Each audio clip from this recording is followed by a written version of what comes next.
what your current food allergy is. I'm allergic to soy and hazelnut. Is that hard for you? Or It's made me really anti-soy, which actually I love soy.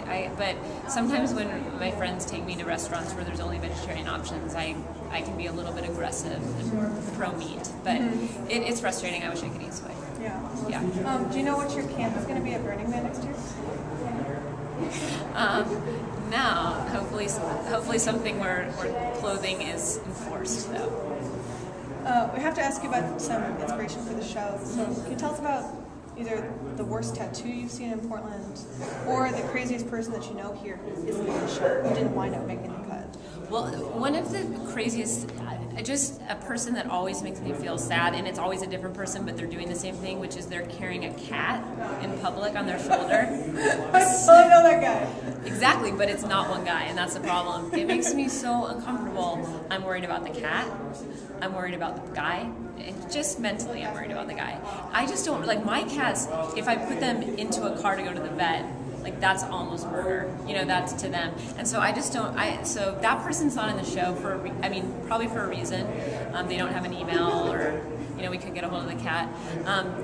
One of the craziest tattoos I saw was like a brick, so like a brick wall on a calf with a the wall was cracked and there was a rainbow underneath it, as if to say that underneath this exterior is a gay person and it's just dying to get out. And I just thought there's so many other ways of coming out. I get the symbolism, fine, but it was powerful and awful, which is I think how a lot of tattoos are.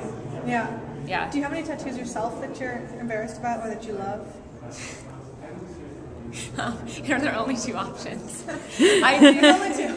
You can't be neutral on your own tattoos. That's true. I have two tattoos. Yeah, they're hidden. Oh, not because they're any. I don't have a tramp stamp. And I still like my tattoos. I'm not a tattoo person though. Yeah. You know, I've seen some. There's a lot of other bad tattoos in Portland are people that whose tattoo doesn't align with their spine, and I don't know if it's because they've developed. It's off center. It's off center, so I don't know. I don't want to say they developed scoliosis later because that seems mean. It could just be a postural issue. It could be like a yoga accident where they've just overcompensated in a muscular way, left or right, or maybe the tattoo artist was bad. But I hate an off-center spine tattoo. So I rescind on the rainbow one. Off-center spine tattoo as the worst one. Are you nervous right now about the reviews? We've been like reloading the reviews. I can't look at it. It's not. It is what it is. I'm proud of it, and who knows what's gonna happen. Yeah. You can't look at the message board. It's just like. Oh, you'll kill yourself right after. Yeah. You could have the best thing in the world. Message board. It's just pre-programmed to be